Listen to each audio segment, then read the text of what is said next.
حضرت اسامہ حضور سے بے تکلف تھے اور جو ضرورتیں تھی حضور سے آ کے کہہ لیتے تھے، ظاہر پوتوں کی جگہ پہ تھے، کوئی بھی کام ہوتا بلا تکلف حضور کی خدمت میں حاضر ہو جاتے۔ حضرت اسامہ بن زید کہتے ہیں ایک دن رات کا ایک حصہ بیت چکا تھا اور مجھے حضور سے کوئی کام، کوئی حاجت حضور سے جڑی تھی اور اس کی تکمیل چاہ رہا تھا، تو میں رات کے وقت ہی آ گیا۔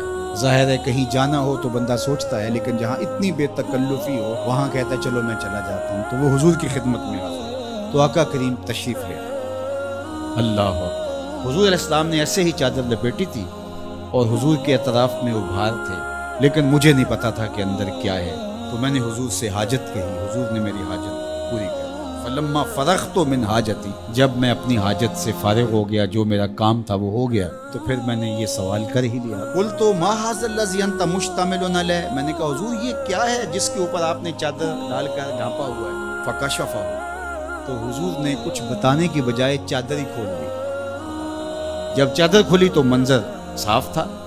میں نے کیا دیکھا سنو، حضرت اسامہ بن زید بن حارثہ بیان کرتے ہیں، فائز الحسن والحسین علی ورقہ، ایک پہلو سے امام حسن چمٹے تھے اور ایک جانب امام حسین چمٹے ہوئے، دونوں نے حضور کے پہلوؤں سے جفی لگائی ہوئی تھی، حضور علیہ السلام کے کشہین سے، حضور کے پہلوؤں سے لپٹے ہوئے تھے۔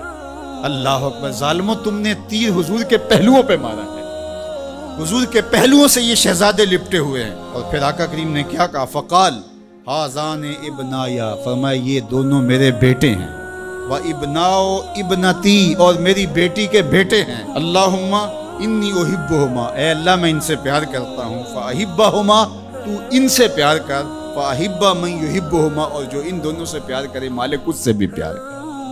اللہ اکبر۔ حذیفہ بن یمان اپنی ماں کی مغفرت کا سوال لیے حضور کے پاس حاضر ہوئے تھے، اور آقا کریم نے ان کو یہ خبر بھی دی، حذیفہ سنو، یہ فرشتہ میرے سامنے حاضر ہے اور یہ میری فاطمہ اور میرے حسن حسین کے لیے جنتیوں کی سرداری کا مجدہ جاں فضا لے کر آئے ہیں، پیغام لے کر آئے ہیں، بشارت لے کر آئے ہیں۔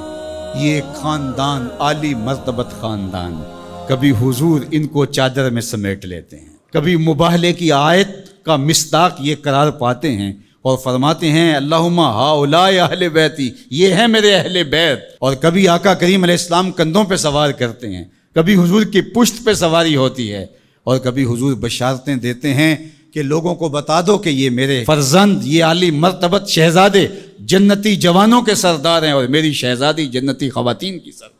یہ عالی مرتبت خاندان جن کی عظمتیں اتنی بلند ہیں اور جن کی رفعتوں کے پھریرے لہرا رہے ہیں، تو جتنا اونچا منصب ہوگا امتحان بھی تو اتنا اونچا ہوگا، جتنی بڑی شان ہوگی تو امتحان بھی اس کے مطابق ہوگا۔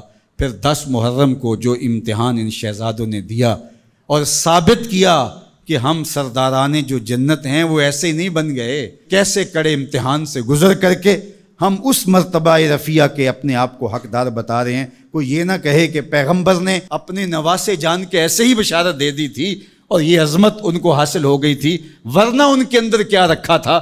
اب زمانہ دیکھے کہ جو حسین ابن علی نے کر کے دکھایا ہے، زمانے میں کوئی دکھائے تو صحیح۔ عظمتوں کی جس مسند پہ بیٹھے شہزادہ رسول دکھائی دیتے ہیں اور شہزادی رسول دکھائی دیتی ہیں اور امام حسن دکھائی دیتے ہیں، یہ الگ الگ عنوانات ہیں، جس عنوان پہ آئیں تو ایک کائنات بسی ہوئی ہے۔ اللہ جل شانہ ان شہزادوں کی برکت سے ہمیں دین کا حقیقی شعور عطا کر دے۔